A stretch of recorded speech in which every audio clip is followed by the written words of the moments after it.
In today's video, we're going to discuss, should you host an open house if you're a home seller? And we're also going to discuss ways that you can prepare your home for an open house in order to get top dollar. My name is Sherilyn Williams, and I'm your local Chicagoland and Indiana Realtor, helping you build your dreams through real estate.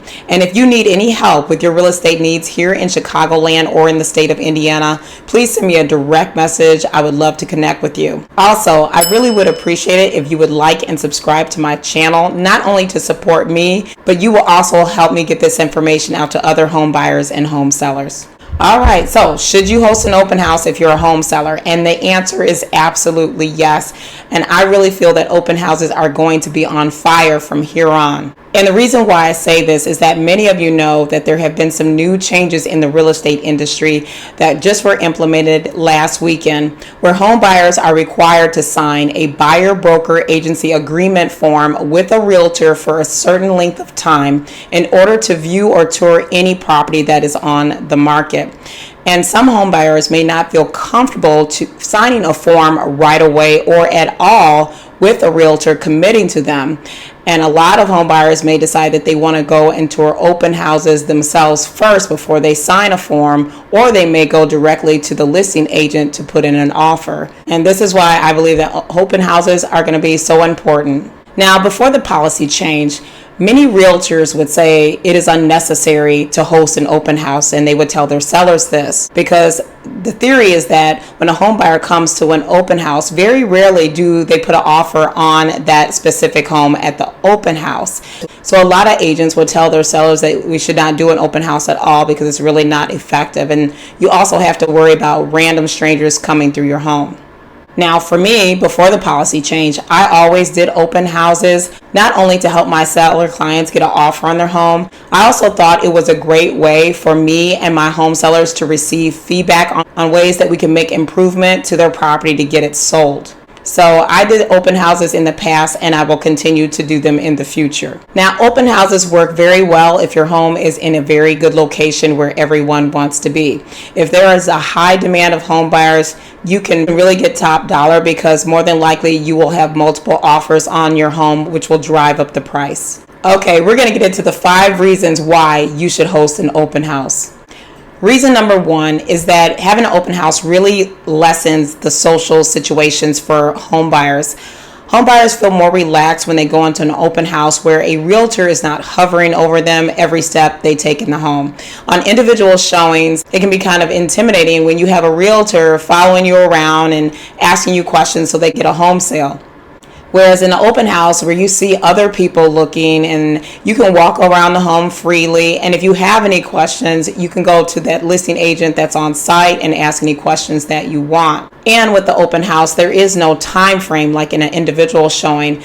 In most cases, in an individual showing, you have only 15 minutes to go around the home with your realtor, and if it's very competitive, with many home buyers making offers, you actually have 15 minutes to make a decision on one of the biggest financial decisions. And to me, 15 minutes is just not realistic to make a sound decision on a home purchase. The second reason is that with having an open house, you're going to get a lot of eyes on your home in a short duration of time.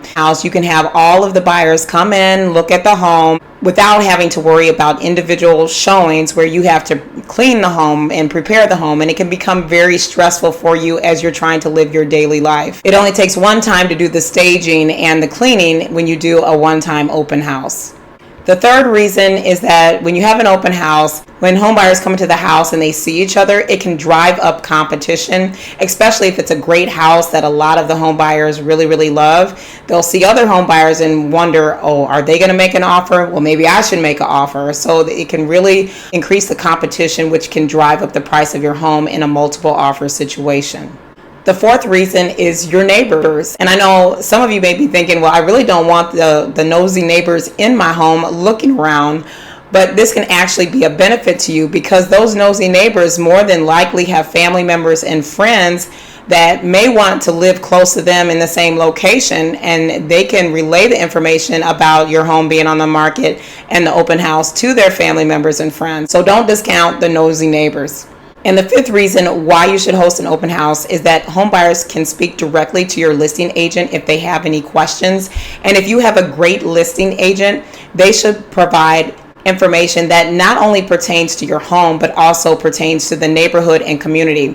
For example, your agent can have flyers that talk about the schools, the different restaurants and shops that are nearby, locations of daycares and nearby fitness centers. So this can be some valuable information to a home buyer. Now let's talk about ways that you could prepare for your open house. And the first thing that you want to do, and the most important thing, is you need to declutter your home. You can't have things and stuff just laying all over the place. A lot of things on the countertops in your kitchen or in your bathrooms must go. So it's time to get out those packing boxes, pack some things away, or you may want to have a garage sale or donate items to the Salvation Army or Goodwill.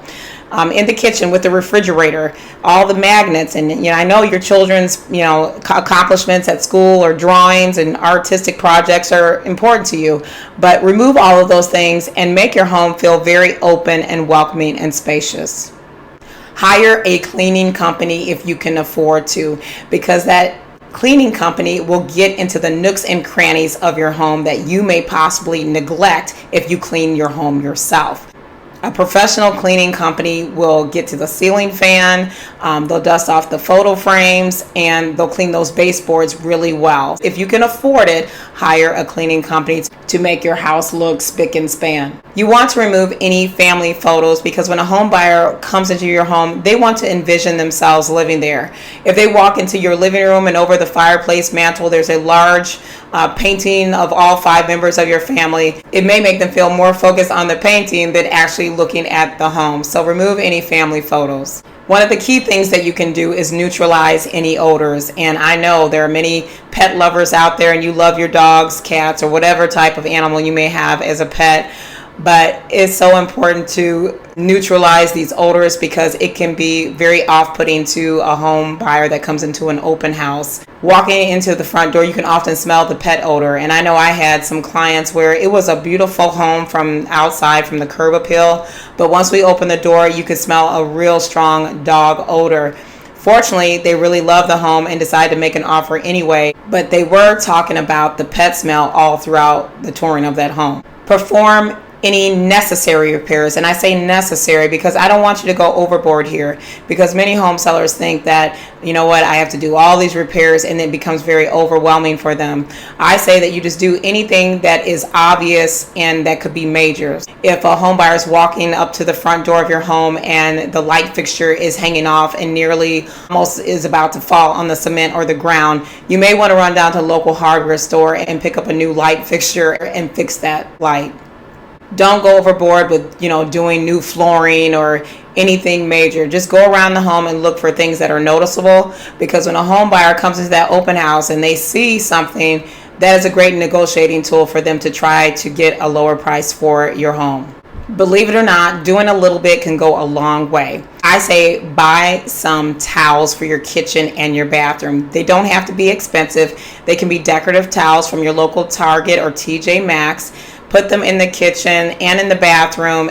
It can really make your home look inviting in an open house. Organize your cabinets and your closets. Yes, home buyers will open up your linen closet, and if they see your linen all over the place, they really can't see what that closet holds, and it just looks very messy. Same thing in your closets in your bedrooms. Make sure they're organized and they look nice and tidy. Curb appeal is so important because the home buyer gets their first impression when they're coming into your open house. I'm not saying that you have to go out and get new landscaping, but just make sure that the lawn is mowed, that the bushes are trimmed back from the house, and you can put flower pots on the front porch to make the home very inviting when they walk into the open house. And the last way to prepare for the open house is just to leave. Don't stick around during the open house. Take those few hours, go have some coffee or go to the park with your family, because home buyers want to feel relaxed and comfortable, and they may want to ask your listing agent some questions, and it can be very intimidating if the home seller is there and they may not want to ask certain questions. So please leave for the open house. So I hope this video has convinced you that an open house will be imperative from here on. You're going to get a lot of home buyers now, more than likely, to your open house. So do an open house so you can sell your home for top dollar and fast. Thank you for watching.